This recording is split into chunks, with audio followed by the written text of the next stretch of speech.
Olá, pessoal, e sejam muito bem-vindos a mais um Mergulho Profundo. Eu sou a sua anfitriã, pronta para dissecar mais uma daquelas histórias que alugam um triplex na nossa cabeça. E eu tô aqui como especialista de plantão para tentar entender a psicologia por trás de todas essas loucuras narrativas. É muito bom estar de volta.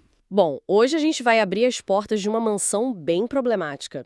Sabe, qual é a taxa de câmbio exata entre a reputação inabalável de uma família e a destruição psicológica de uma criança? Nossa, essa é uma pergunta pesada para começar. Pois é, mas na história que a gente vai analisar hoje, essa cotação foi fixada em exatos 8 anos de um silêncio absoluto. Uhum. A gente vai focar no capítulo 2 da história Vote no Final, O Filho do Papai Noel, do Michel Soares.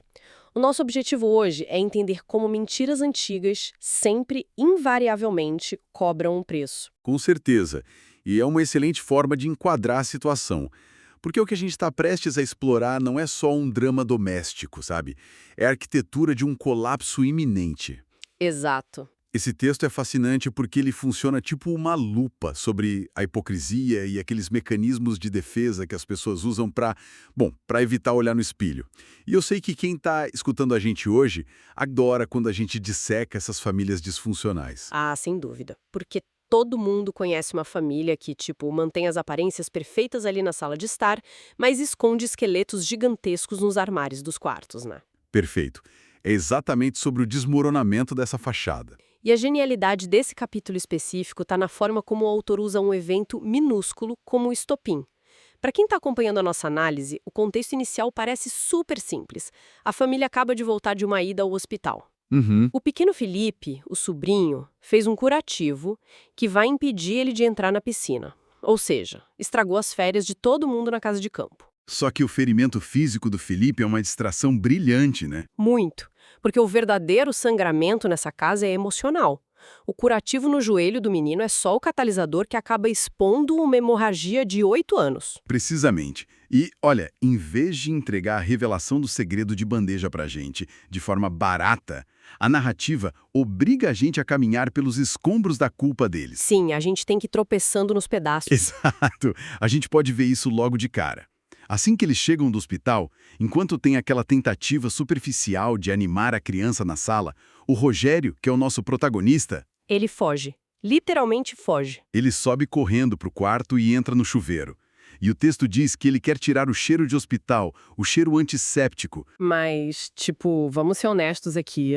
Não tem nada a ver com higiene. Lógico que não. Essa cena do banho é uma tentativa muito clássica de lavagem moral. Lembra muito Lady Macbeth, sabe? Nossa, total. Tentando esfregar aquelas manchas imaginárias de sangue das mãos, o Rogério, debaixo daquela água, tá tentando desesperadamente lavar a própria cumplicidade. Uhum. A mente dele começa a girar numa espiral sobre a angústia do sobrinho pela falta de uma família tradicional.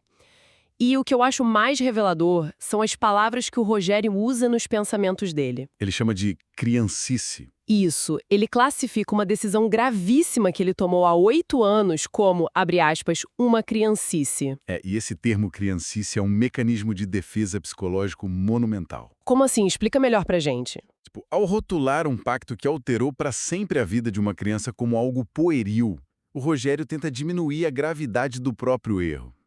É muito mais fácil você conviver com você mesmo dizendo, eu fui infantil na época. Do que admitir que cometeu uma fraude emocional imperdoável. Exatamente. Ele fica ali se questionando por que eles não buscaram outras alternativas na época. Só que essa racionalização toda no banho é interrompida de um jeito muito brusco. Interrompida por uma marreta, basicamente. Sim. A esposa dele, a Soraya, entra no banheiro e ela não entra para fazer carinho ou oferecer conforto. Ela entra com um copo de bebida destilada na mão e ela tá visivelmente alterada. Completamente bêbada e agressiva. Pois é, e ela joga a realidade na cara dele, dizendo algo tipo: satisfeito agora? Eu sempre soube que isso um dia iria estourar na cara de vocês. E é aí que a menção aos tais 8 anos aparece pela primeira vez como uma bomba relógio. E cria uma tensão enorme. Sim, mas olha, eu quero trazer um ponto de atrito aqui para nossa discussão. Opa, manda. Muitas vezes a gente lê essa cena e pensa na Soraya usando álcool como uma espécie de soro da verdade, né? Como a vítima amargurada da história que finalmente tem coragem de falar. Mas eu vejo isso de outro ângulo. Ah, é? E como você interpreta a postura dela, então? Eu não acho que ela seja uma vítima passiva que foi arrastada para o buraco pelo Rogério. Para mim, ela tá usando o álcool como uma arma tática. Para descarregar a culpa? Isso. Ela descarrega a própria culpa nas costas dele. Repara que ela fala que sabia que isso ia estourar na cara de vocês. Ela se coloca fora da equação. Interessante. Mas o Rogério rebate na hora, lembrando que ela estava super de acordo há 8 anos e que não tinha outra saída. Então ela é tão arquiteta desse segredo quanto ele. O destilado ali não é soro da verdade, é anestésico, porque ela percebeu que está perdendo o controle do roteiro. Caramba, essa é uma leitura incisiva. E, de fato, altera completamente a dinâmica de poder da cena. Total. Eles não estão unidos pelo amor conjugal ali. Eles estão acorrentados por um crime emocional. É um pacto tóxico de destruição mútua. A raiva do Rogério quando sai da água e avança nela para silenciar ela mostra bem isso. Sim, ele fica furioso. E ele diz que não quer que os filhos conheçam a mãe que tem. E a resposta da Soraya é, sem dúvida, a fala mais sombria desse capítulo inteiro. Nossa, me deu arrepios. Ela retruca afirmando que os filhos já conhecem e conhecem até mais do que o pai deles é capaz. Essa frase gela a espinha, porque o que não é dito grita muito mais alto do que o diálogo literal. O Michel constrói uma tensão que te sufoca, porque ele não te conta o que aconteceu. Ele foca no apodrecimento. Exato, foca em como o segredo apodreceu o casamento por dentro. O quarto deles fica descrito como um ambiente pesado, claustrofóbico, uma panela de pressão. E é por causa dessa tensão que o próximo movimento narrativo do texto dá uma verdadeira chicotada no nosso pescoço. Você está falando da transição de cena. Sim, a gente sai dessas ameaças veladas debaixo do chuveiro e num piscar de olhos a gente tá num jantar em família. É muito abrupto. Demais. E o cenário é assustadoramente normal. Tá todo mundo alegre, as crianças estão brincando, os adolescentes vão pra praça, os adultos falando de negócios de TV. O próprio texto faz questão de dizer que eles pareciam outras pessoas. É a hipocrisia no nível máximo. Total. E aí fica evidente que a negação não é só um defeito do Rogério, é o sistema operacional da família inteira. Todo mundo funciona na base da negação. Essa transição brusca ilustra muito bem a compartimentalização. É uma habilidade que famílias disfuncionais de alta renda têm de sobra. Como assim? Tipo, o quarto do casal é a fundação em ruínas. A mesa de jantar é a fachada recém-pintada da casa. É uma performance de normalidade. Mas toda performance exige um diretor implacável. E é aí que entra a figura da Dona Marguarida. A matriarca. A matriarca. Assim que a mesa esvazia e o Felipe dorme no colo dela, a máscara da família sofre o teste de fogo. E aqui a coisa fica realmente interessante para quem está ouvindo a gente. A Marguarida pega a mão do Rogério e faz um pedido que, depois de tudo que a gente ouviu lá no banheiro, soa como uma piada de péssimo gosto. Muito irônico. Ela pede para ele encontrar o pai do menino, o cara que abandonou a filha dela, a Solange. Ela diz literalmente para ele gastar o que for, contratar detetives e descobrir o paradeiro desse canalha. É surreal. Sabe aquela velha expressão? É como pedir para a raposa investigar o galinheiro. Pois é, vamos elevar o nível disso. O que a matriarca está fazendo é, na verdade, contratar o próprio incendiário para chefiar a investigação sobre como o incêndio começou. Nossa, essa metáfora é perfeita para a perversidade da situação. Porque ao colocar o Rogério no comando, com fundos ilimitados, a investigação vira uma ferramenta de controle e não de descoberta. Exato. Ele pode controlar o que vão descobrir. Mas o que eu acho mais fascinante na psicologia da Margarida é essa crença inabalável de que o dinheiro pode reescrever o passado. Ela acha que pode jogar dinheiro no problema para achar um vilão lá fora. Ela precisa de um inimigo externo para não ter que lidar com os monstros que estão sentados ali jantando com ela. Comer na mesma mesa que os monstros é mais difícil. Com certeza. E para consolidar tudo isso, ela dá para o Rogério o título definitivo. Ela diz que o menino enxerga ele como um, abre aspas, pai ideológico. Cara, vamos parar para dissecar essa expressão. Pai ideológico. É muito assustador. Muito. Porque não é um pai carinhoso, não é um parceiro, é o conceito estético da paternidade, sabe? É o símbolo. Um símbolo oco. Eles construíram esse papel para o menino preencher o trauma do abandono. É a ideia de que o Rogério, que é o homem de negócios, o provedor que tem grana, é o modelo supremo de homem. E o Rogério sente o peso dessa fraude esmagando a cabeça dele. Aí ele tenta uma rota de fuga que seria até bem razoável para pessoas normais. Ele sugere um psicólogo. Isso. Ele sugere à matriarca que o Felipe procure um psicólogo. E a reação da Margarida revela todas as falhas na estrutura da família. Ela não só rejeita a ideia, ela trata isso como uma ofensa gravíssima. Ela surta. Ela se enfurece. Ela fala que o neto não é nenhum doente e ainda começa a suspeitar do Rogério, perguntando se a Solange se envolvia com drogados ou com pessoas perturbadas. Tipo, ela já cria narrativa na cabeça dela. Sim. E o que isso diz pra gente sobre essa negação sistêmica? Diz que no mundinho da Dona Margarida, gastar fortunas com detetive particular para caçar um fantasma é super nobre e aceitável. Mas a simples menção de colocar a criança num consultório para lidar com sentimentos é um tabu nojento para ela. O estigma da saúde mental agindo aí. Exato. Ele atua como um muro de segurança para o império deles. Porque a terapia exige que você escave as coisas, exige falar a verdade. O detetive pago pela família só vai achar o que eles querem que ele ache. O psicólogo é um perigo real, porque ele pode descobrir que a fundação da casa está totalmente podre. A versão dela não é a medicina ou a terapia em si. É o risco de alguém questionar a narrativa perfeita da família. E olha, essa conversa suga toda a energia do Rogério. Imagina o cansaço. Depois desse embate, o autor posiciona a gente perfeitamente no tempo. Já são quase 11h30 da noite. O dia foi um moedor de carne pro emocional do cara. Teve viagem, o moleque machucado, a briga no chuveiro com a mulher bêbada. O teatro no jantar, a pressão da sogra. A fadiga mental dele é total. Ele sobe pro quarto, a Soraya já apagou na cama de tão embriagada e ele fica hesitando se desce ou não. Mas ele desce. E aí a coisa muda de figura. Quando ele chega na varanda, o tom do capítulo sofre uma mutação drástica. Nossa, a gente mergulha de cabeça numa espécie de thriller psicológico misturado com, sei lá, um escapismo sombrio romântico. Uhum. A cena da varanda não é só sobre atração física, é sobre o mecanismo de fuga dele. Ele encontra a Solange, a cunhada, que é a mãe do Felipe. E o cenário é tipo quase clichê na sedução. Lua cheia, brisa do interior. Exato. Ela de costas pro horizonte, usando um robe branco que é transparente e com uma taça de vinho. A imagem perfeita da tentação. Pois é, mas o que importa mesmo ali não é o visual, são os pensamentos que o Rogério confessa pra gente. O autor empurra a gente para dentro da ambiguidade moral desse cara, porque a gente descobre que o corpo da cunhada sempre mexeu com a libido dele. E fica pior, né? Muito pior. Durante as madrugadas solitárias nas viagens de negócio dele, é a imagem da Solange que domina as fantasias eróticas dele, e não a da esposa. Ele mesmo fica ali num debate interno, se perguntando se isso é uma paixão platônica ou só uma fixação obsessiva porque ela é proibida. E aqui entra um ponto crucial que a gente precisa discutir. Fantasiar com a Solange não é só um deslize sexual ou algo do tipo, é um mecanismo de defesa tão complexo quanto chamar o crime dele de criancice. Como assim? Pensa bem.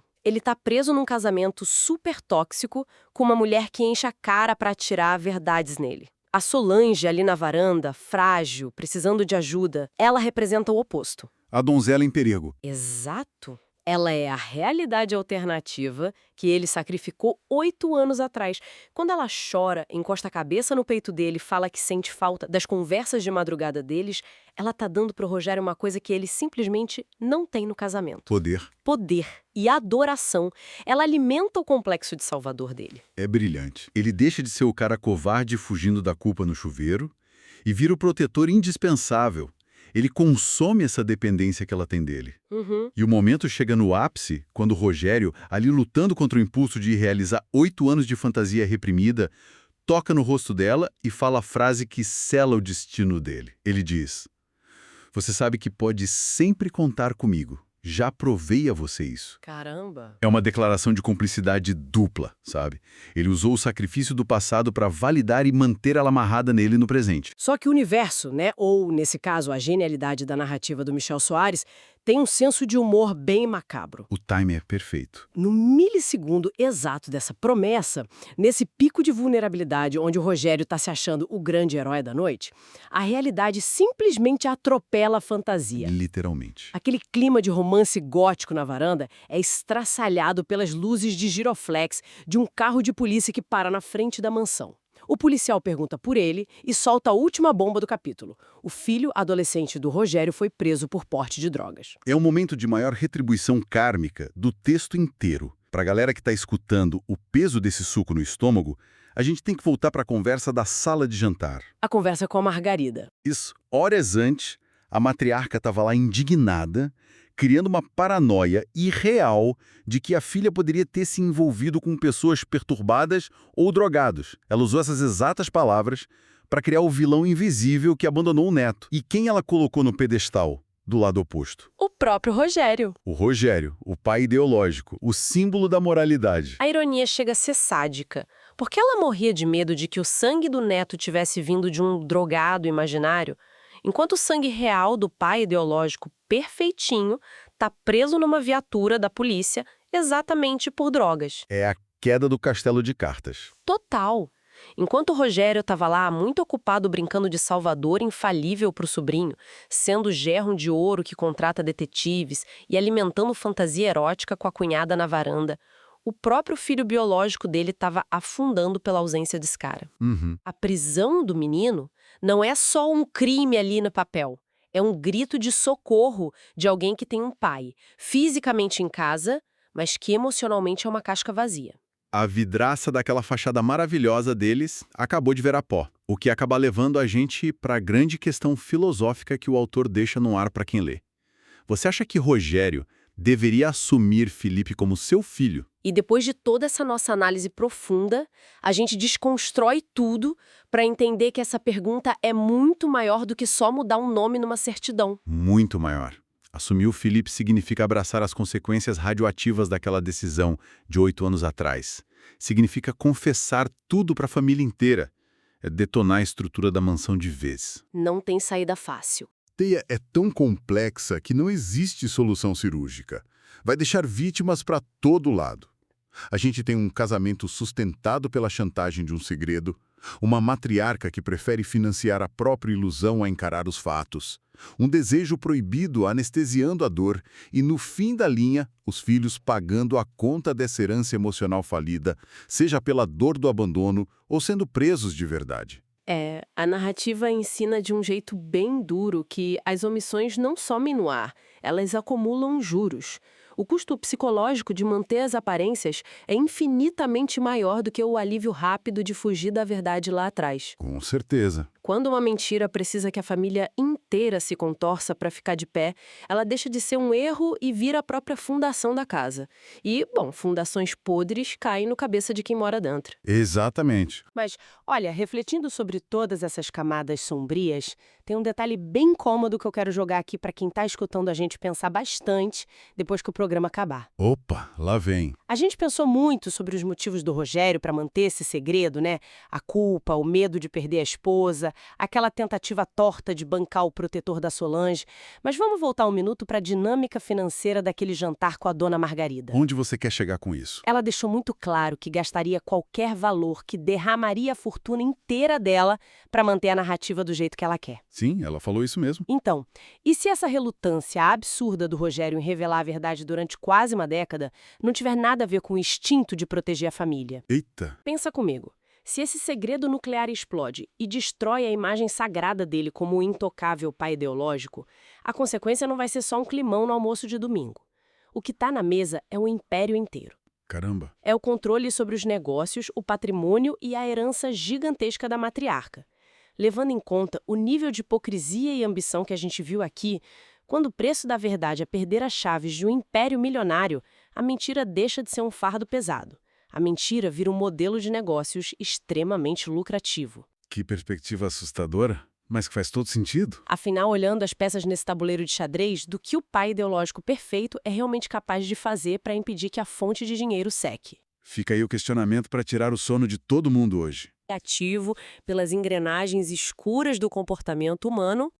Continuem questionando essas fachadas perfeitinhas que vocês veem por aí. E, principalmente, continuem investigando o que se esconde debaixo das fundações perfeitas. Até a nossa próxima exploração, pessoal! Até lá!